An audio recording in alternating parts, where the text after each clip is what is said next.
Oh yeah, I'm doing this again.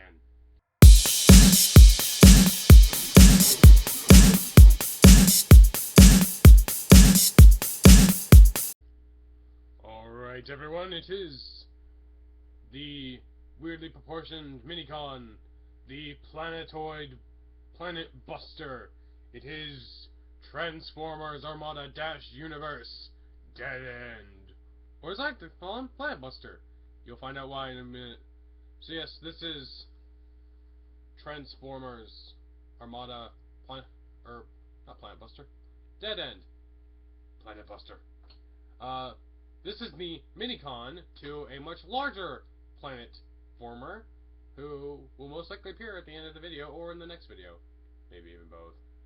So yes, this is a minicon. I am doing this again. I am reviewing the tiny little companion piece before the actual main event figure. And like the Cyclones' Target Master Nightstick, this is actually a little cute and fun figure. Minifigure, if you wish, though I'm not on the Lego versions yet. I'm just gonna get out of the way. Most of his transformation becomes articulation, and vice versa. Most of his articulation is part of the transformation. That being said, the articulation is not too terrible. His arms can move forward on the normal shoulder joint, and then there's a second shoulder joint in the back that also, again, transformation, that moves backwards so he can shoot behind him with precision and skill with his planet-busting fusion cannon. Yeah, it doesn't look it, but this is actually, in reality, the biggest fusion cannon in the Transformers universe. Multiverse, actually, because we found out that all Transformer continuities are actually part of one multiverse. Thank you, Rise of the Darkspark. So yes, his arms, they can move forward and back. He has a wrist swivel. He has what a lot of swordsman figures in the current generation of Deluxes and Voyagers are missing. He has no elbow. And I'm not saying that there's no elbow joint, I mean straight up, there is no elbow. He cuts from the upper arm straight to a wrist. So he has a very, very stumpy arm. The same cannot be said about his legs, though. As you can see, he actually has thighs, knees, and then feet. Yes, so his arms are stumpy, but his legs are not. That's mainly just to give him a nice, well-proportioned, somewhat well-proportioned, actually, stance. As you can see, his hands do not pass his knees, where some figures, they have that. And a lot of people have been calling them gorilla arms.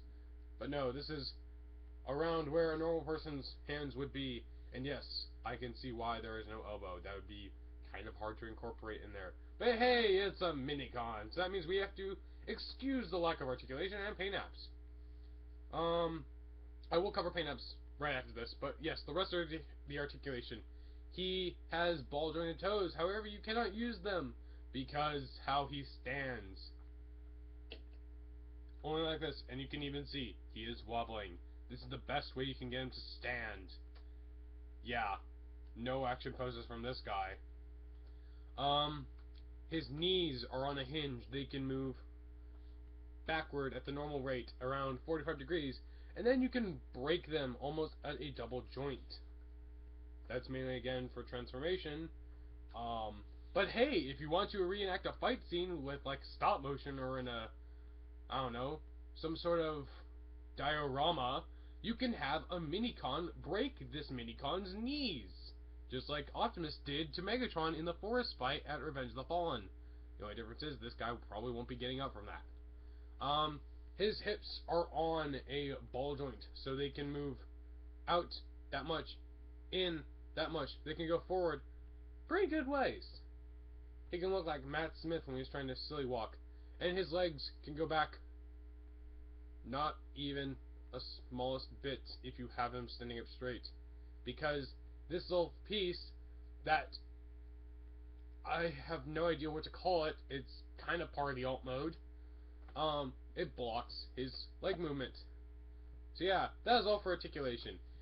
Some of it's there, but it's pretty much useless. However, that is not to fault the figure, as this is again just a little mini figure to companion with a main event figure, and what a main event figure that this guy came with. But yes, now into paint apps. There's only really 3 paint apps. I'm going to get it on ahead here. Just let me. Yeah, there you go. You can kind of see some red in the face that are supposed to be eyes. He also has a silver nose and a headband. Yeah, this is not focusing well. But yes, you can kind of see those glint of red eyes and that silver headband with the nose piece. Technically there's 4, so one eye, the nose headband, and then you have his fusion cannon, which this is actually really nicely painted. I like how you have the gray and then it goes into the silver, almost like it was 2 separate pieces. Haha, ha. It's not 2 separate pieces actually. This is just how they painted it, and it's actually really cool. The rest of the figure is actually not painted. It's just dark gray and yellow plastic, and yeah, it's a mini-con, guys. It's a mini-con.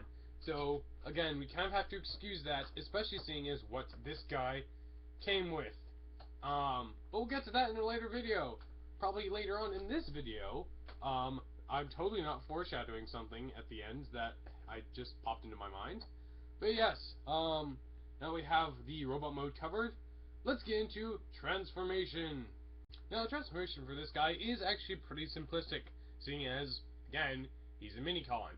I really want to impress that on you people. This is a mini-con. This is the nice little novelty figures that come with really big, impressive figures. Sorry, even I couldn't keep a straight face through that joke. But this guy did come with a really impressive figure. In fact, I dare say he is the figure this guy came with is 1 joint away from being masterpiece grade. But more on that later. And by later, I mean later video. So yeah, again, we're just gonna say this one thing. If you don't know why I'm doing this, watch the Cyclonus video. You will know what is happening throughout the week. I've said that. I'm done. Time for transformation. Just watch. This thing is not too hard. So I'm gonna leave you in dead space. Or I could just talk to you like this, saying, you know, hi, how's it going, everyone? Yeah, I'm doing a review. I'm trying to keep a nice, happy attitude, even though, you know, those who know the situation going on, no, I'm not really happy. This is basically just what I like to do behind the camera. Because, well, hey, it's Transformers. You can't be sad with Transformers. Unless, of course, you're a kid from the 80s who cried when Optimus Prime died. But hey, that was only the end of Chapter 2 of G1. There are like, what, 7 more chapters to go?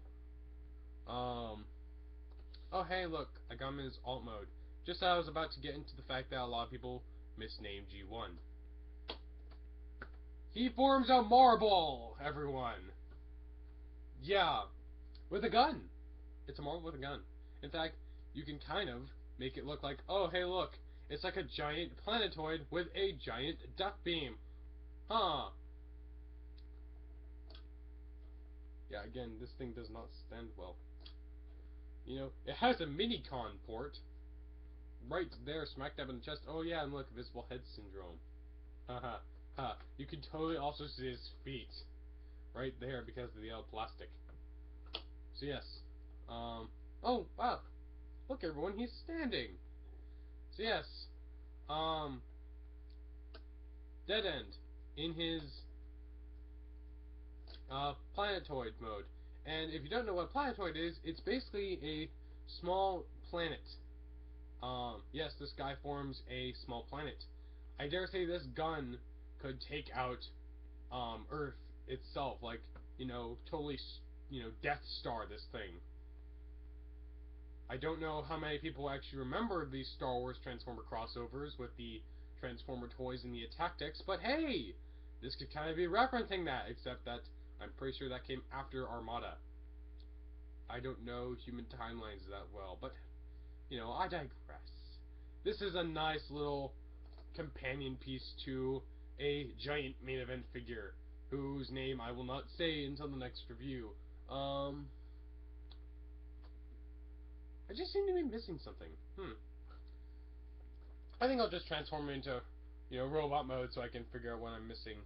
But yeah, while I am doing this, I want to talk to you people about the proper naming of Generation 1. Is that Generation 1 is actually the first continuity of Transformers. It's not exactly a show called G1. For those of you who actually know what G1 is, I congratulate you. For those of you who don't, G1 is actually the first continuity of Transformers, as I just said. It is actually a combination of the show called The Transformers, Headmasters, Super God Master Force, Victory Zone, Beast Wars, and Beast Machines. I also think Beast Wars 2 is in there, but I don't know. I never really watched Beast Wars 2. But yeah, a lot of people misname G1 as just calling it G1, referring to The Transformers, when even though that show is blatantly called The Transformers. Oh yeah, hey, look, I'm done. And I think I remembered what I'm missing, a size comparison. So I'm just gonna grab this thing, perfectly stationed to my right, and I'm just going to, yeah. Yeah, see, that gives you a nice amalgamation of his size. Um,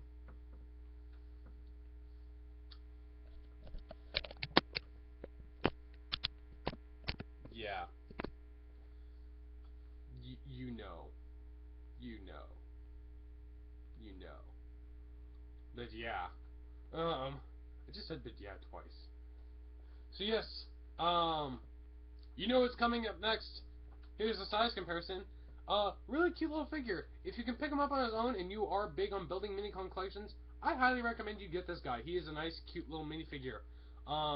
However, you'll most likely want to get him for, well, it's no secret, this big guy. It was probably never a secret before because a lot of people know about this toy line. So yes, this is the end of the Transformers Armada Deadend, or as I call him, Planet Buster, because, hey, look at that gun. You saw his alt mode. And this is me saying, keep calm and be dramatic. Goodbye!